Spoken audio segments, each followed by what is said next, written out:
Welcome to the Football Friends podcast. My name's Gage and I'm joined today by Paddy. Hello, it's me. Unfortunately, no Ash today. No. He's always away. He's just not here when Spurs win. So Yeah, he's avoiding it. Well, if he were here, he would have to answer for it. Yeah. And they've won 2 in a row now. So How dare they break that streak? that cool streak of one win, one loss. That's the problem. They're so inconsistent now. Well, no, that's... yeah, the thing is, 1 win, 1 loss, 1 win, one loss is very, very consistent. Yeah, very consistent. Yeah. And now how are we meant to know what their next result's going to be? Yeah, exactly. Now they've broken the streak. Yeah. Fucking hell, Conte. They fucked it up. Conte out. Yeah, big issue. Yeah, so ignoring small news, the FA Cup happened this week. Yes. And there were 4 games, the quarterfinals. And the one we'll start with was the first one that happened. Ownerless Chelsea beat Middlesbrough. So my, make a sporting bet shout from the other week, complete failure. Instantly complete failure. I didn't make the bet, by the way. Yeah, right. So, okay. It's probably a good thing. Yeah. So even you didn't believe it.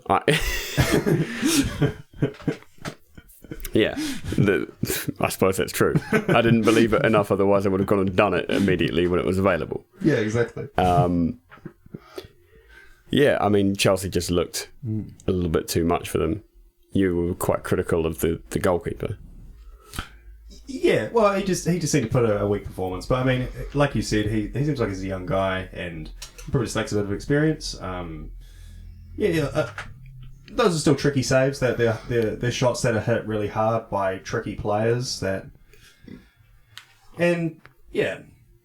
Hopefully he'll learn something from that. Maybe he'll be a bit better next time. Yeah, well, you'd certainly think so. And it's not, Forest are doing bits in the Championship. Yeah. So, maybe if they come up, which I think is still a possibility for them, they'll meet teams worse than Chelsea. Yeah. And they'll be fine. Well, they made it that far as well too, so that's still pretty good. Beating 2 Premier League teams along the way. Yeah, exactly. So, I particularly enjoyed the piece of highlights where there was one where Mount gets put down the wing and he makes a cross which doesn't quite make it. And then the next highlight is the exact same through ball to Mount and the exact same pass, he just gets it right. Yeah. It's like he learned in one fell swoop. Yeah, that's it. You're right, exactly. He learned really quickly how to improve that. So, but you made me realise just then that Chelsea did win this game, but they played a very, very strong side for mostly an FA Cup game. They played all their first team players, like Lukaku. Kante played. Thiago Silva and Eduardo Mendy played. So it was all the they played all their big players. So Timo Werner. They were a little bit nervous. Oh yeah, Tadichin. Oh no, Ziyech. Yeah, not a first string player, but good goal. Yeah, very good. Again, very probably good could have done a better keeper saves that. Yeah.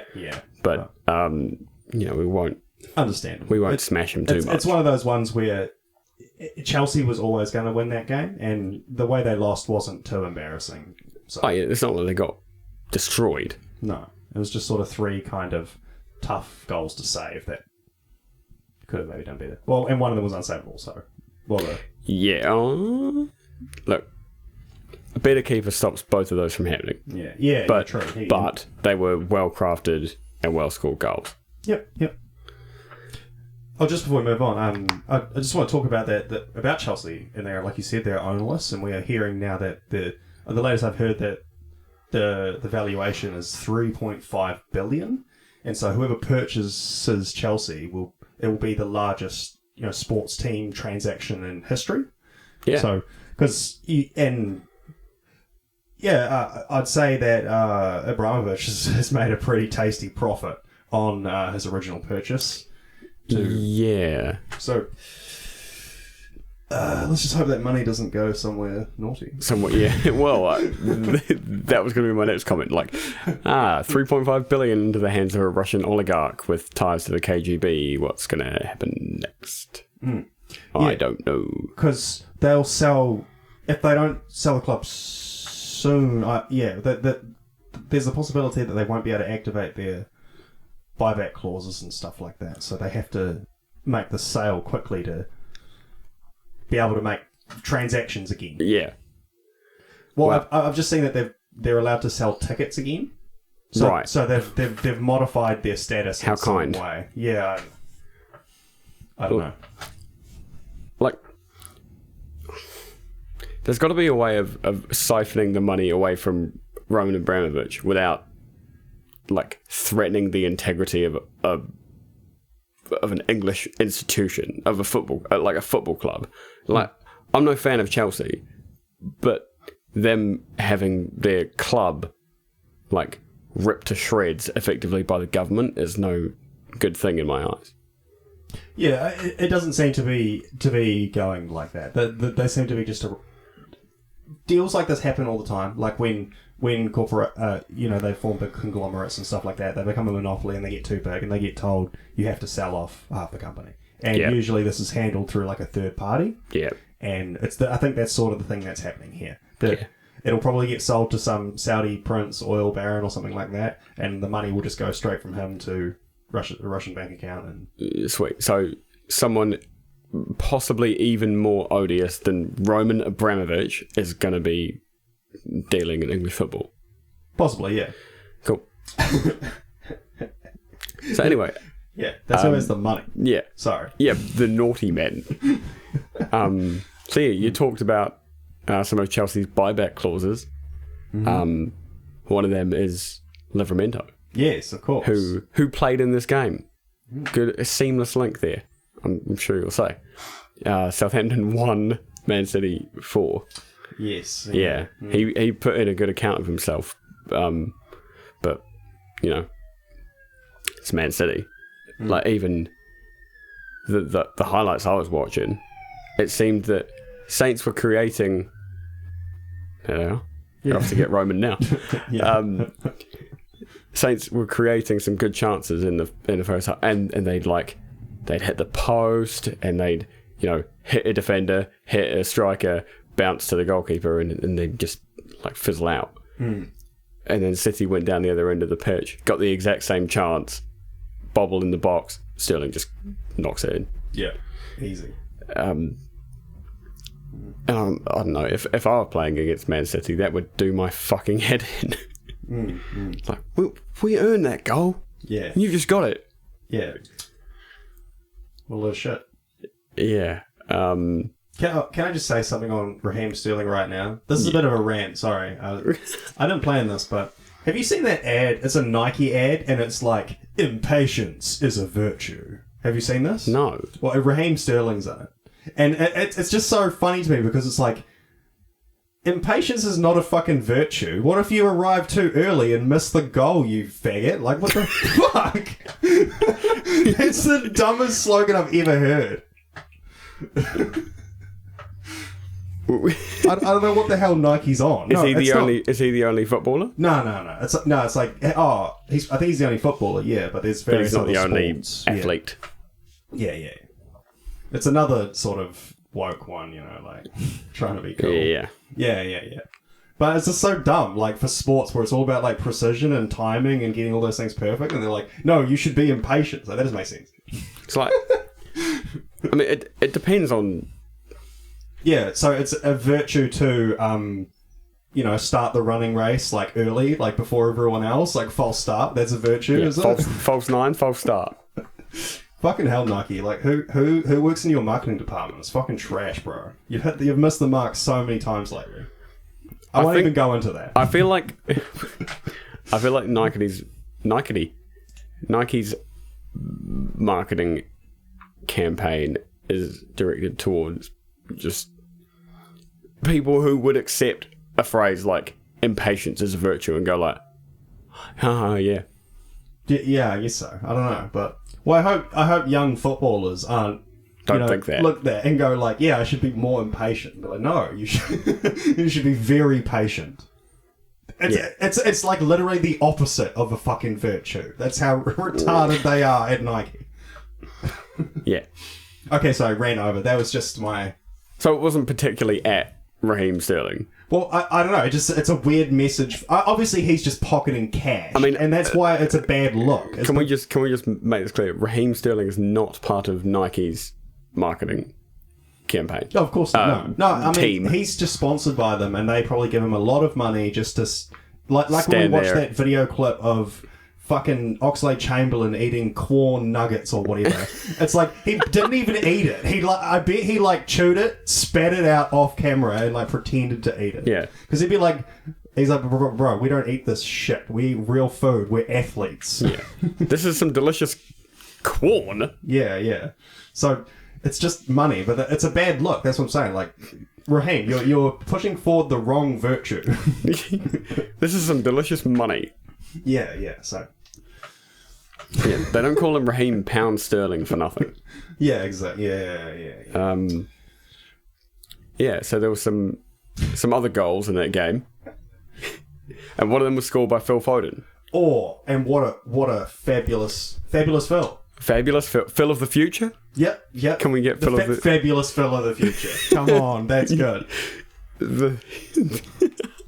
That's probably the name of the episode. The three Fs. That'll be the name of the episode, I'm pretty sure. Yeah, the three. I love it. Yeah.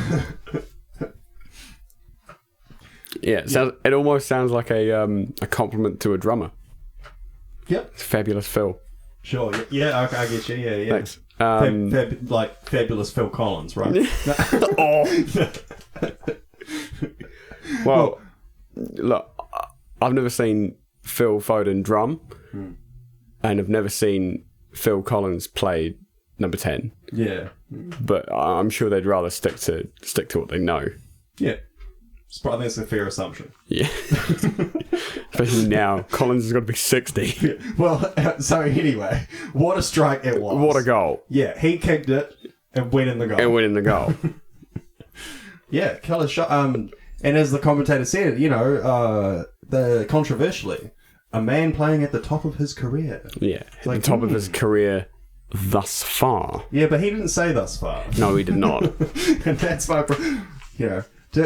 This should just be called the You Are Wrong podcast. Yeah. There should be it. Ignore all results. Just go out there and find a commentator each who said something stupid and rip on him. Yeah, perfect. For 1 hour. It's a killer format. Yeah. Already love it. And then an equally exquisite goal from the Algerian goal wizard. The Algerian Phil Foden. Yeah. I thought you were going to say. Riyad Mahrez, going for... Well, it's almost like he shot at a part of the goal that no one could see. Yeah, which was weird because it wasn't even that far in the corner. Yeah, I know. It's just like no one was paying attention. It's like he used a cheat code and everyone was like, wait, what just happened? No, it's like Phil Foden scored his goal because he always cuts in from the right true. onto his left foot and bends it into that top corner. And Phil did that. So Riyad was like, you know what? I've got to have someone else's goal. I'll do this, but I'll do this part of Who would do this one? Yeah. I don't know, but I'm having it. Yeah. You know the phrase that like people don't have ideas have people. Yeah. Players don't have goals have players. True. Yeah. Yeah, I like that. How That's about good. Yeah. Yeah. And that goal decided to take Riyad Mahrez on a little journey down to the south coast. Yeah. Because that makes perfect sense. Okay, so do you have any more from that shenanigan? No, I don't have any more unrelated topics to add to that. You can tell it's an international week, eh? Yeah. Well, I'm wearing some Liverpool memorabilia, and we also played. Did you know? We played. Really? We went to Nottingham. What did you play? Played some football. Oh. Probably some other games as well. I saw a video on YouTube of Harvey Elliott playing pool. Cool. But that wasn't on the same day, so It's forget just it. working on those geometry skills. Like Yeah. It probably his homework. Yeah. So we played Nottingham in the Forest, and they made it very difficult for us. In fact, we were quite lucky that they fumbled a couple of decent chances, actually. To the point where they put them wide, didn't even force Alisson into a save. I was pretty worried, to be honest, but we did get there in the end. It was a bit of it was a like an A.5 team. Jota was in there, Alisson, like I said, Van Dijk, but the guy who provided the assist was the Greek Scouser himself, Kostas. Yes, well, I was wondering your thoughts on that because at the start of the season he firmly looked like a backup. I didn't think too much of him, but he seems to be playing into his stride. Yeah, you agree? Yeah, yeah, totally. Well, he got I couldn't tell you the amount, but I would say under 10 appearances last season. Right, and most of those probably would have been in cups. Yeah, surely. But at the start of the season, Robertson had a bit of an injury, probably at least 5 or 6 games where he couldn't play, and Costas just dropped in. Yep, no problem. Because he's very young, isn't he? I'd say 19? he's 20. No, I think he's in his early to mid 20s. Oh, okay. 24. I think he's 24. Oh yeah. Well, because I have heard that Trent is now injured for the rest of the season. I've heard he's injured, but I don't know if it's for the rest of the season. Yeah, or at least most of it. And so there's a question on who's going to play right back. It'd be either Milner or could it be Simicas or Robertson? Well, Joe Gomez played in this game at right back. Haven't seen Joe Gomez for a little while. Yeah, well, he's also been injured and has... Because he got injured not long after Van Dijk got injured against Everton. And his was even worse. Yeah. And it's taken a long time for him to get back. Which, happens. And he's a man, nobody's going to fill Trent's shoes. You can't have 2 Trents. But he was a good replacement. He looked daring enough going forward. And he's predominantly a defender, so he also got his winger under control really well. And if we wanted to play like a 3 at the back, like a really aggressive, like a Chelsea 3-4-3, where there were some very aggressive wing backs. It's funny you say that because Klopp literally said that in an interview. He said that, and it blew my mind because he was like, he said, yeah, we're thinking about changing formation. It's like the thought, and I was like, what? Like, it's like the thought just occurred to him. Yeah. It's like, fuck it. Yeah, I was like, wow, that's great. I expected him, because Klopp has always played someone out of position instead. Well, he turned Milner into a right back. He'd rather have Milner at fullback than go, we don't have another right fullback or wing back, so let's just do a 3 something. So they play the same formation and just plug the gap, right? But then he's actually saying he'll consider changing formation. So I find that very interesting. I want to see how that looks. Yeah. Well, we have an interesting month coming up, for sure. I think our April looks something along the lines of Benfica, Man City, Man United, Everton. Oh. So literally every game is either a knockout, or a title-winning game, or a derby. Yeah. And some of them are... Would you call Man City, Liverpool a derby at this point? It kind of is. It's kind of a derby in the same way, like the top of the table derby. Yeah, over the last few seasons, it has been. Yeah, it's been like a... Yeah, well, the Brighton-Southampton derby is a derby based on, location? Well, no, apparently not. It's actually more based on just history of winning and losing to each other and beef. Brighton and Southampton? Yeah, that's what I heard. Well, I know they are still geographically close, but... Yeah. That's what I was playing Football Manager, and this is what it's telling me. So that's that's like the Bible of. yeah, totally believable. Yeah. That was my citation. Yeah. Yeah, my reference point is always Football Manager, especially like 5 seasons ago's Football Manager. So it's like, Sure. No. I think you'll find that Nathaniel Klein is the world's best right back. Yeah. Well, he's still playing for Crystal Palace. Yeah. Somehow. Well, there we go. There's a good way to segue in. Nathaniel Klein's Crystal Palace took on Everton. Yes. 4-0 to the Eagles. What a... Yeah, that was so unexpected from relegation zone Everton. Well, I don't know. 4-0? Yeah, it's pretty funny to see them getting thrashed by Crystal Palace. And they were bad. Yeah, they were real bad. Some of those goals. God, we had to watch the Zaha one about 3 times because it was like, what? Everyone's just standing around not paying attention. It's like they all think the ball's going to go out. And they just... Well, Elise's body language when he because he shanks it. Yeah. And it just bobbles over there. Literally everyone stops because it's so... I don't know. Because they think it's going in, I guess. Well, no, it looks like it's going to just go over, like clear the goal entirely. Yeah. But and then suddenly dips and... it hits an invisible ceiling. Yeah. And just comes down. Perfectly and in Zaha's path. The only person who thinks, I can move on this, is Wilfried Zaha. And he has one of the easiest goals ever. Yeah. And the last goal is almost identical. The only difference is some of the defenders kind of moved. Yeah. Pretty weak from Everton, man. I just don't know what their problem is now. I thought the problem was Benitez. Oh, and then now it doesn't seem to be. Bro, this is exactly the same squad as last season. Yeah. The only player they've lost is Digne. And that just happened. So, I don't get it. Yeah. They're firmly shit. Yeah. Well, and they added a bunch of players too. Well, they added Dele Alli and Van der Beek in January as well. And well, that's it. They added some players, but are they the right players?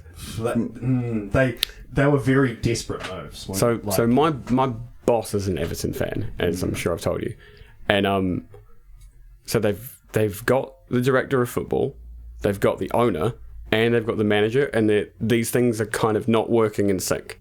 Okay. Because some of these purchases have just been made over the top of the head of certain people.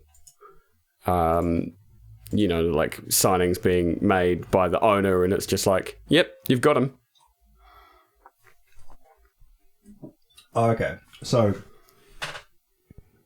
yeah, so like this Dele Alli transfer probably just didn't have a choice. Quite possible. I think it's possible that Lampard might have actually wanted him, but yeah, Everton complete shambles like on and off the pitch. I think they're also selling like part of their training ground or their administration building or something like that. Oh, really? Because I don't know. I guess it's going that bad. I think something's rotten in the state of Everton. Shit. Okay. Ooh. Yeah, it's not pretty. And once again, the same thing that I said about Chelsea. I don't want Everton to do well, but I don't want them to not exist. Yeah. I know. I'm happy for them to exist in the Championship. That's funny. It's pretty funny. I'd love to see it. Honestly, a season where we win even one cup and they get relegated, it's pretty funny. If we win the league and they get relegated, what? I'd enjoy it. I think. Yeah. I think I'd enjoy it. I'd miss playing them, but I'd enjoy it. Well, you play them in the cup, in the league cup. Yeah, I'd love it. I would love it. Yeah. So Palace won. Yeah, and they look good. They'll. Yeah. Another decent shout out for Palace. Mark, I think it's Guehi. Yes. Scored his first goal. And got his first England call up. So Yeah, interesting. I don't know too much about him. I know the name, of course, but I didn't know he'd made captain. I think he's 22. Yeah. That's I thought, who was the captain? I thought it was Zaha. Or I have no idea. I don't know. Yeah, it probably would have been some. Yeah, it doesn't matter. But yeah, so I guess he's just sort of. I suppose Vieira has a lot of faith in him and sees his potential and stuff like that. And yeah, absolutely. Yeah. Yeah, so good for him. And here comes another seamless link. Are you ready? Yeah. Mentioned Paddy Vieira. He's just been inducted into the Premier League. Do you know? Hall of Fame. Bro. Yeah. I sent you that, bro. I planned that. Thanks. That's what I was trying to do. I was trying to hope you would take that. Take that. Thanks for not saying something about Wayne Rooney, because I would have been fucking fucked. Yeah. So the Hall of Fame. You're saying they've just been inducted. So there's two new guys, but and this is the Premier League Hall of Fame. Premier League Hall of Fame. So it started last year, and they inducted a number of guys. I'm going to tell you who they were. Yeah, okay. Alan Shearer, Henry, Cantona, Roy Keane, Beckham, Bergkamp, Lampard, Gerrard.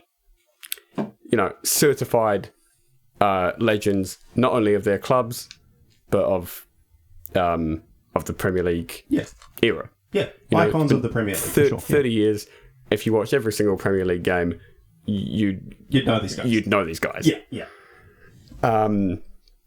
And the first two, I don't know how many they're doing. I think maybe another 8. The first two they picked so far, Wayne Rooney and Paddy V himself. Paddy V, yeah. Now, the reason I brought this up is because I was contacted by a mate of mine, Hamish, who will enjoy that. Who will remain nameless apart. Hamish the Nameless. who brought to me the opinion that Vincent Kompany should not be in contention for Premier League Hall of Fame. He is amongst the nominees. The nominee, and fuck it, let's go to the nominees. Nominees are Tony Adams, Sergio Aguero, Sol Campbell, Peter Cech, Andy Cole, Ashley Cole, Didier Drogba, Patrice Evra, Les Ferdinand, Rio Ferdinand, Robbie Fowler, Vincent Kompany, Matt Letizia, Gary Neville, Michael Owen, Peter Schmeichel, Paul Scholes, Teddy Sheringham, John Terry, Yaya Toure, Edwin van der Sar, Ruud van Nistelrooy, Robin van Persie, Nemanja Vidic, Ian Wright. Holy shit. Okay. Sorry, go ahead. I want your raw onion on this. I was... Okay, so at first I was like, what the fuck are you smoking? Vincent Kompany should always be in the conversation. Yep. But then after you name that list, in that list, maybe he's not. Yeah. But maybe in a few more cycles, Kompany could get in there. So that is precisely what I said. Yeah. And I'm sad that Ash is not here, because I think I might have got a raw onion out of him as well. So yeah, you're right. Like the other fellas, I think just about all of them should be in the Hall of Fame before Kompany. Well, the thing is, I know, like with the Rock and Roll Hall of Fame, there is a time limit that has to have passed before you can go in. Since like the release of your first album or something? Something like that. Like you have to have been around for 40 years or something. Yeah, like, wow. Whatever I can't, it's something like that. I can't remember off the top of my head. But maybe there should be something in this way, because when we look at players like Kompany and Aguero, we're too close. We're still right in it. And you don't necessarily see players that were insane total legends until maybe a little bit later. It starts, like, sometimes you know at the time, but you don't really know for sure. I mean, that's fair. That's totally fair. But both of those, and I think the analogy is a good one. But both of those players, their time in the Premier League is fairly clearly finished. Aguero stopped playing, and Kompany he's coaching now. Am I right? Yeah, I think coaching somewhere. It was a little bit player coach. Anderlecht? I want to say Anderlecht, yeah. It was player coach at first, but maybe full-time coach now. Somewhere in Belgium. Yeah. With his big old fish bulb head. He looks like a fish and a light bulb. Like that episode of The Simpsons. Yeah. Yeah. Yeah, oh yeah. Just trust me. I remember, yeah. So, I mean, and one other thing that got brought up in that conversation was he was never the best player in his team. Do you think that matters? He was a captain. Do you think it matters that he was? Because Dude, bro, how many goals did he stop? Like, yeah, so what? He's like, a defender. Yeah, I mean, they won. They won all the shit. And to be fair, one of those league titles was sealed by him. What about that one goal? Yeah, that's the one with that one goal, right? Yeah, against Leicester. So if he even has that like pinnacle moment that you can point to and say this is why he was a legend. And he's a defender. Like exactly. You literally have that moment. So like, he is like an icon in that way. Well, the three people who you would say were Man City's best players of the last 10 years, the oil money years, Aguero, Yaya, company, they're all in that list. Like David Silva, though. David Silva. I didn't think I said his name, but maybe eventually. But he could possibly be one above company in that. Well, maybe You know. I don't think that that's important. I think the important thing was the thing we first agreed upon. Company is a Premier League legend. Those other guys are all Premier League legends. Yeah. But if you want to do it on, how large was their effect on the league and on the legacy of the league and their own legacy within the league,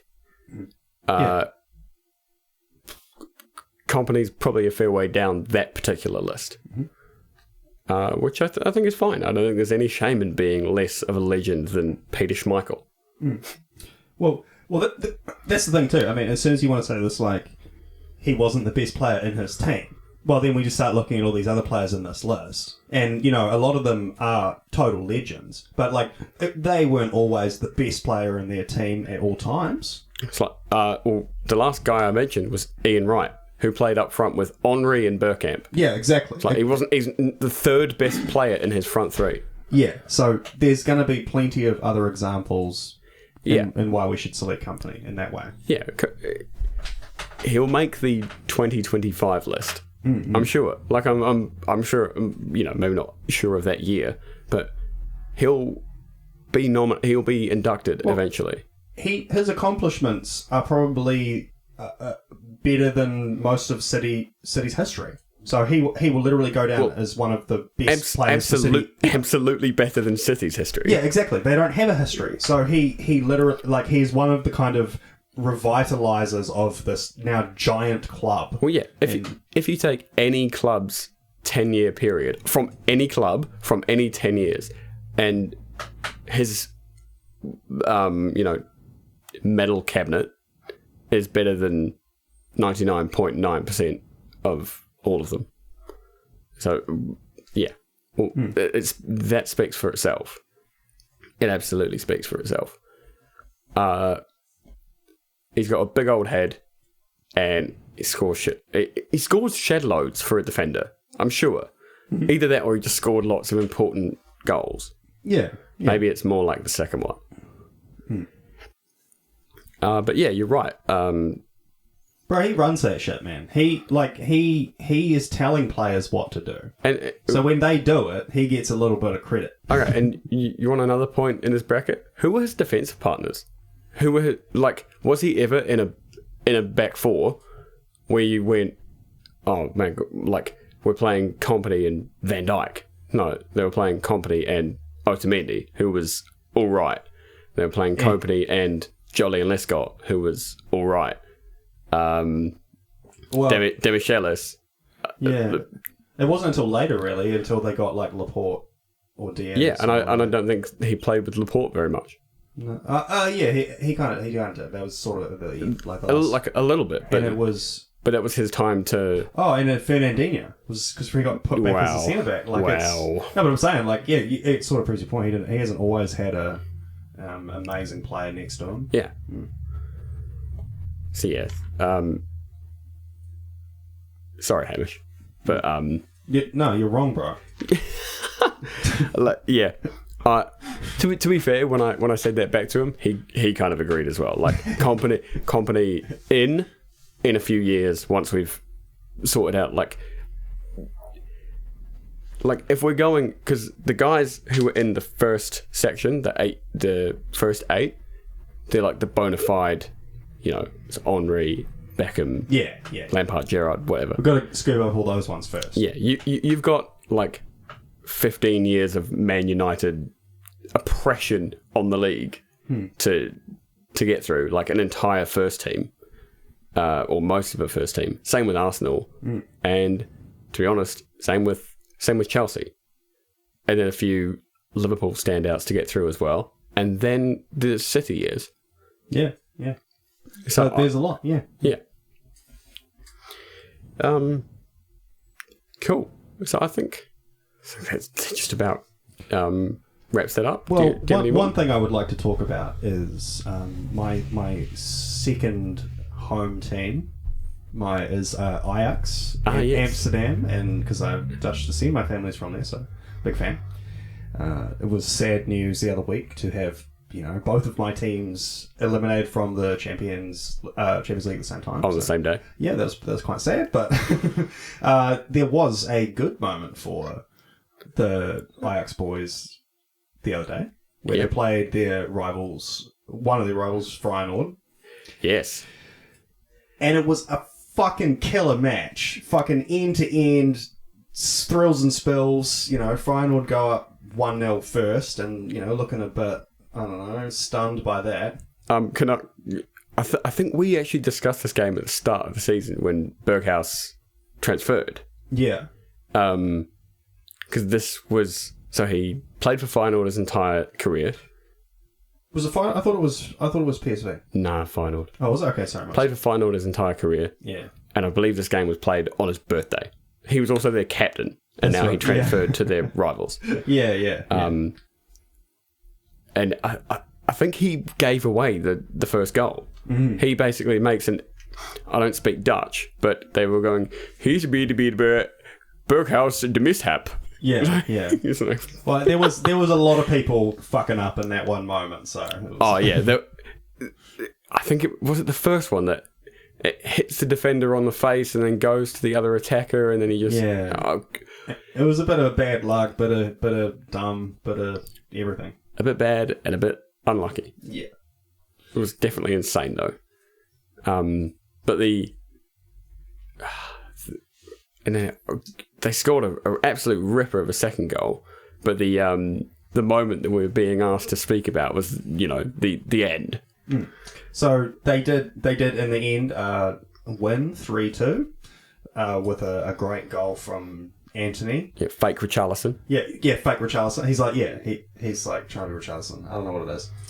And he scored the winner. I think it was quite close to 90. I think it was after 90. Yeah. And he celebrates, he takes his shirt off and, goes hard, receives a yellow card at this moment. Yep. But wait, there's more. So at some point, he kicks the ball into an opposition player for it to go out. And in doing so, his leg kind of goes across the other player's body and he kind of gets a bit of a knock. But he sort of plays it up, of course. But the problem is, he's trying to waste time. But he's already off the pitch. He actually forgets that he's trying to waste time. He forgets he's off the he forgets that he's off the pitch. So the game's not going to stop. The game would just play on 11-10 until he's treated. So instead, he gets up and walks onto the pitch to try and waste more time. But you're up and walking, bro. So you can play. So Tadic shoves him to the ground, like saying, "Look, if you're hurt, you need to be on the ground." That's not. and then suddenly he's like, "Oh shit, yeah!" And then he acts even more hurt. Yeah, and then tries to play it up more, and then the keeper the referee kind of figures what's going on, and then Anthony receives a second yellow for time wasting and gets a red. Yeah, I'd encourage absolutely anyone who hasn't seen it yet to go and find it. To be fair, it took us like 5 minutes to decode what was actually going on because the only clip we could find was in Dutch, and it, and it was quite hard to understand. Like, but yeah, he did waste a lot of time. Yeah.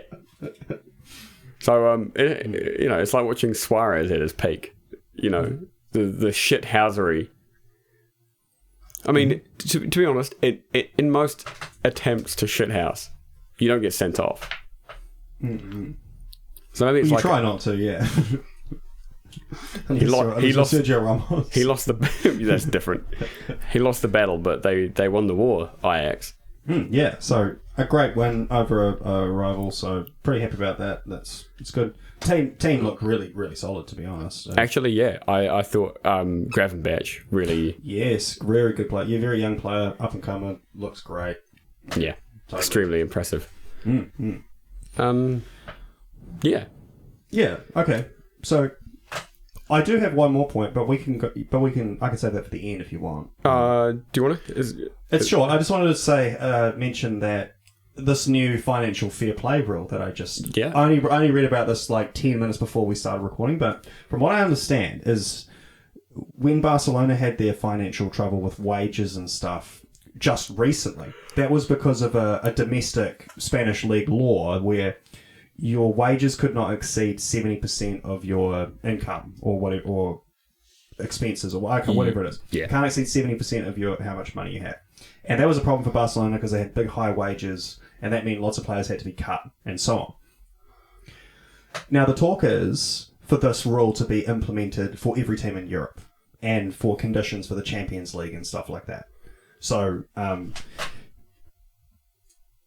this will, first of all, it'll drop to 85% and then eventually 70%, because at the moment there's no limit. You can have whatever. But that was only in place because of COVID, because a lot of clubs were losing a lot of income and things like that, and they had to uphold their contracts. They have to pay people what they've said they've done and so on. Yeah. So that's the thing.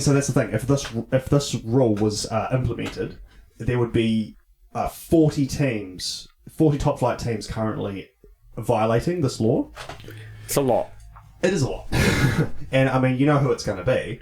It's going to be these teams like PSG who signed, all these players on free contracts and give them massive wages. It's going to be every big club in Europe. It's going to be every single one. Yeah, but the thing is, it's more a question of who is going to have to cut the most. Yes. And a team like, PSG do bring in a lot of money because it's the biggest team in France. They have a lot of revenue. So yeah, it's kind of no.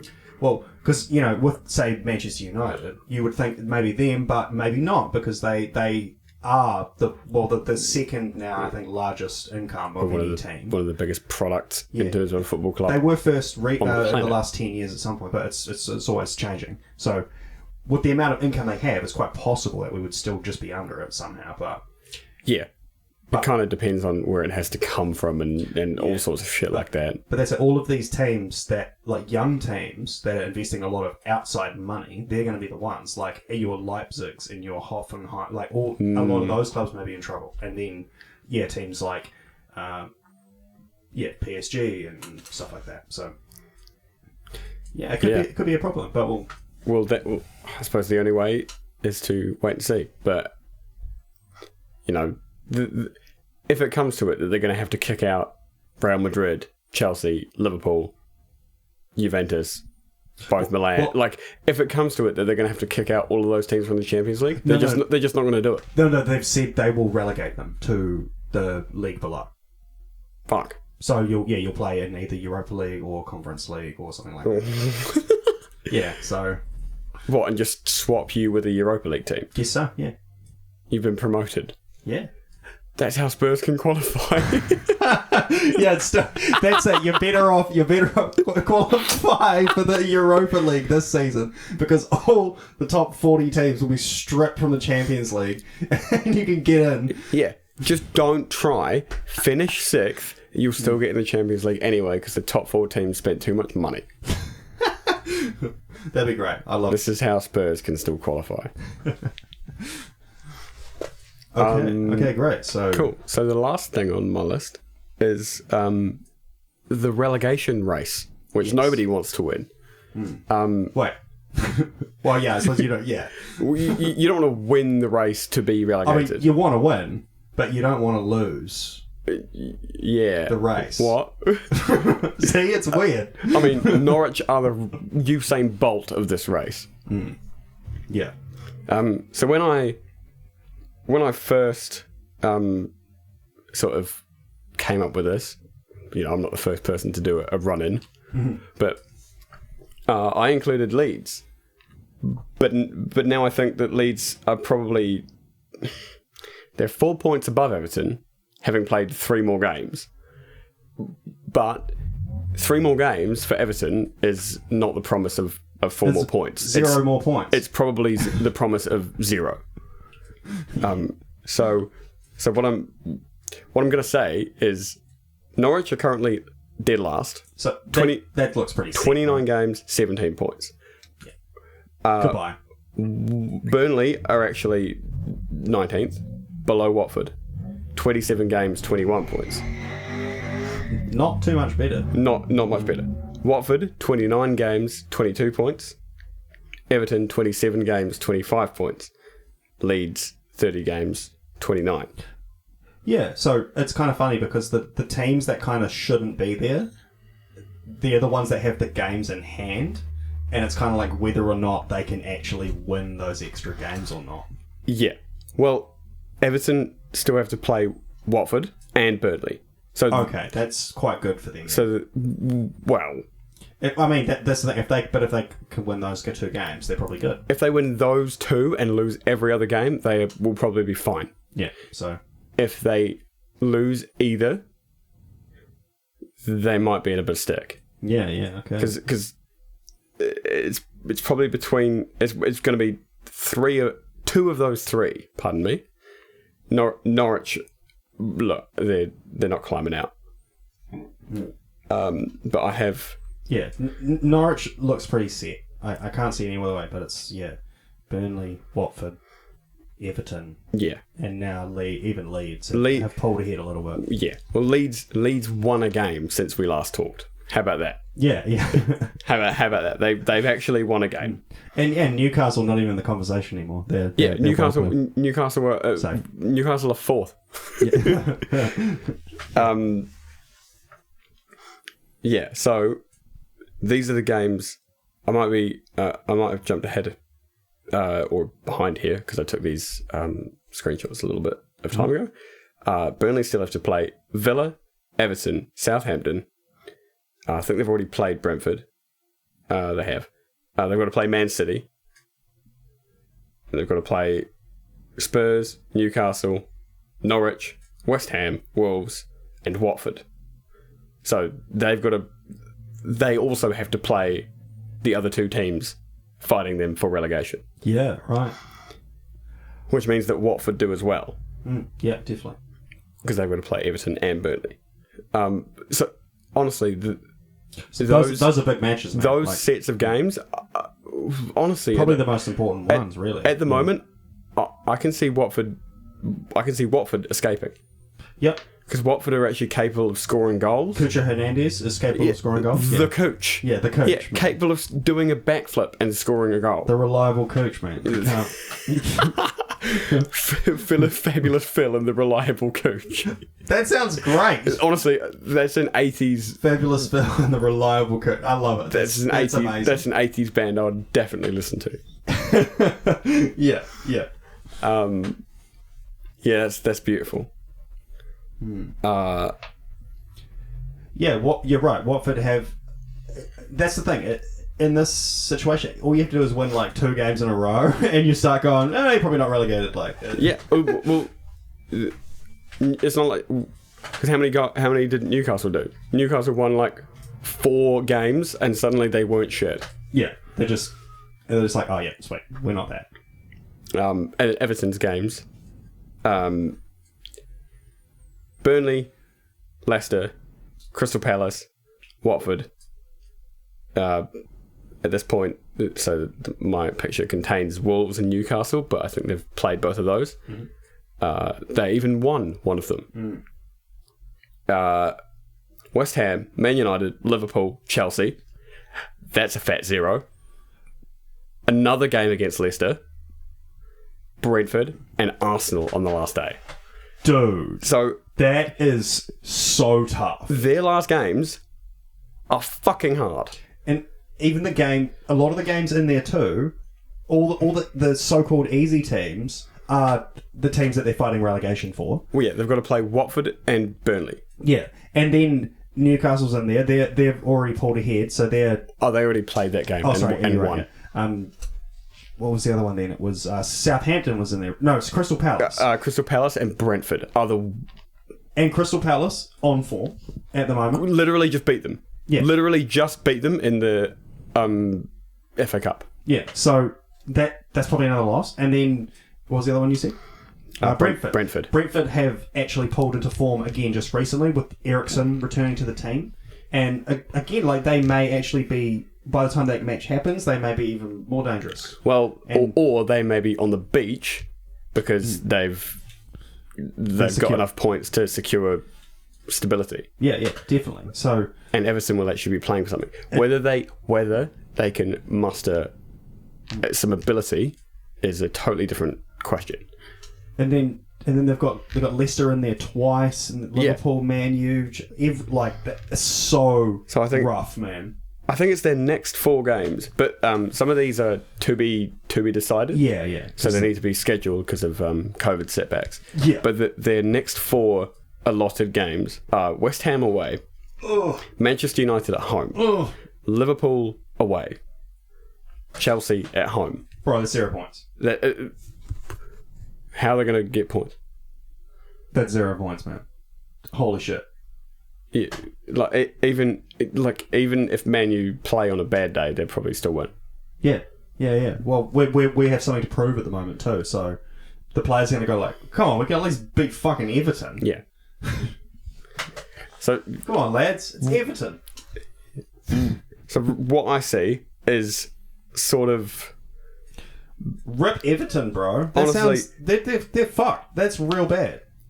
Probably maximum 6 points, but that would put them on 31, which is 9 more than what Watford have and 10 more than what Burnley currently have. Yeah, well, that's it. Burnley and Watford could still lose every game, and Everton are fine. And that's the thing. You've got to remember when you're in a relegation race that the people you're racing against are also shit. Yeah, real shit. They are also shit. So they not only will they drop points, it's most likely that they will drop points. Mm-hmm.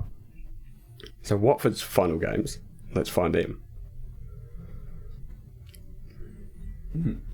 The last games for Watford are Everton themselves, Liverpool, Leeds, Brentford, Man City, Burnley, Crystal Palace, Leicester, Chelsea. Also, not much different. Also, not flash. It's basically just as bad, but with less games. Yeah, the only one. Well, because that's like I said, that was the difference earlier. Is Everton just has more games, but they're not easier games. Well, they have to play Leeds at home, and Leeds are hemorrhaging goals. Yep. That's a better fixture than the only way Leeds win a game is when they win it 3-2. Yeah. So that you can score goals against Leeds. I honestly would back Watford to win that game. Hard to say. It is very hard to say. What is easy to say is when those 3 teams meet each other, if you lose both, that goes to any of those clubs. If you lose both, you're probably done. Yep. Everton have more games.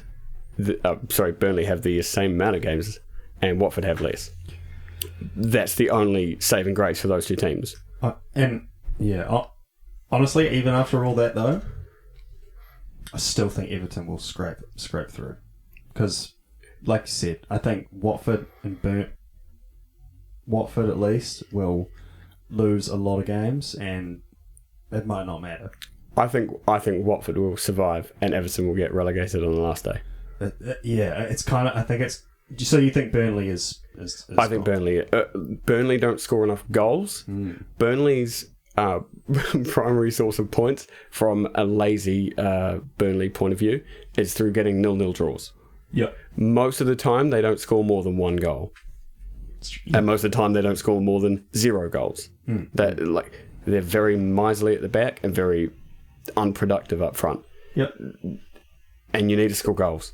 It's pretty simple. Like Daesh has actually done wonders with the small amount of money spent.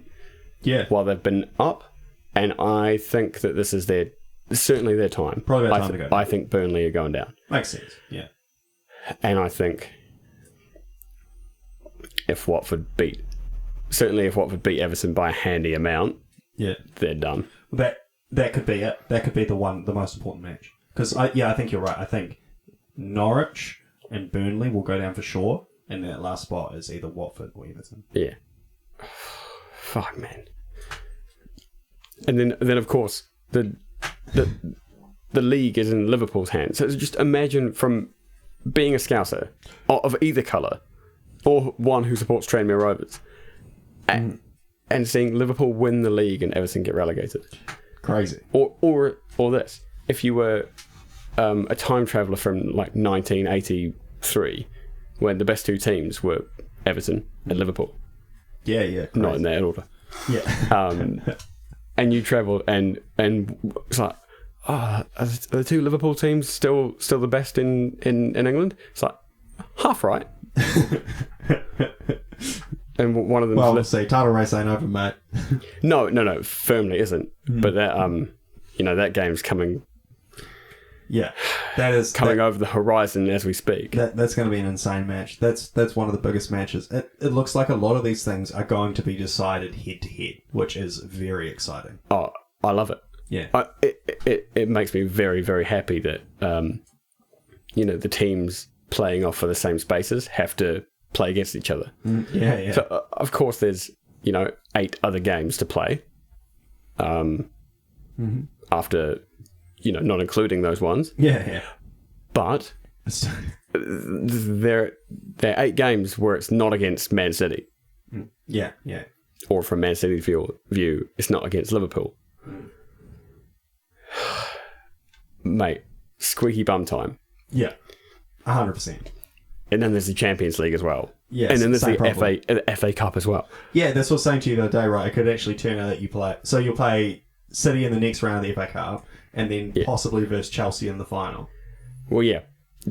Another final against Chelsea. Great. Just what we need. And then very possible to see an English team in either the semi or in the final. If we win our quarter, we will face Bayern or Villarreal. So the path is already set. Yeah.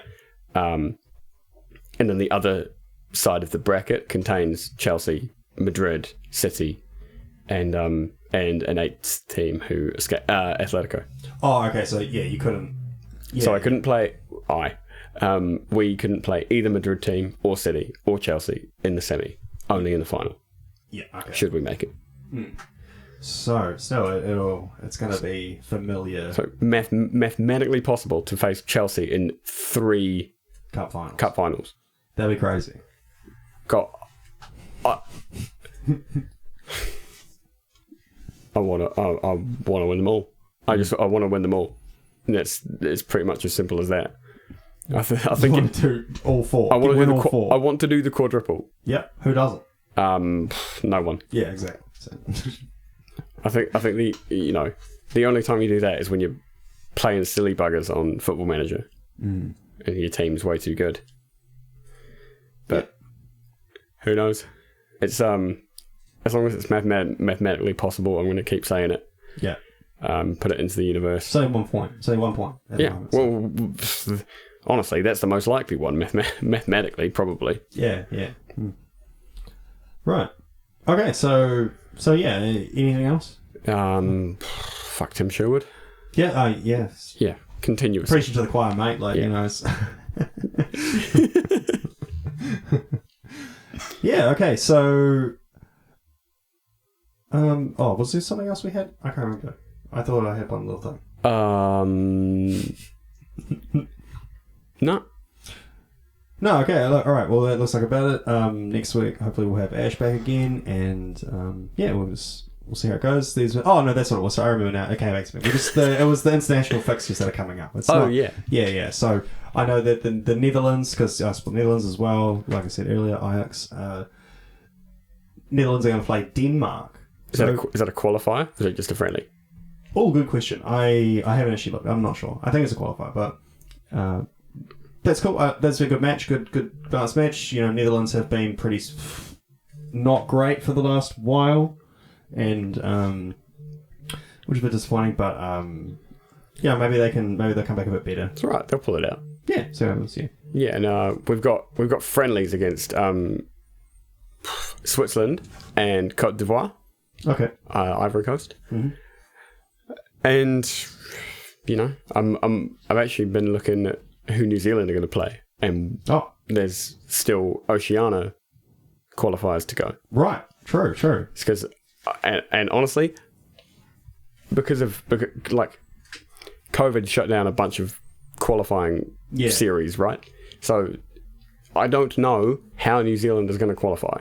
Oh, okay. Rigmarole. Yeah, it's definitely going to be beat all the New Caledonias and Solomon Islands and Fijis and all of those nonsense, and then probably play like Peru or something like that. It's usually Peru or Mexico or something like that. Yeah. Yeah. So power to the All Whites. Yeah. And let's go. Yeah. All right. Sounds good. All right. Well, yeah, everyone, tell your friends and like and subscribe. Leave a comment if you disagree with us or you hate us or whatever, anything like that. And yeah, we'll see you next time. All right. Peace. Bye-bye.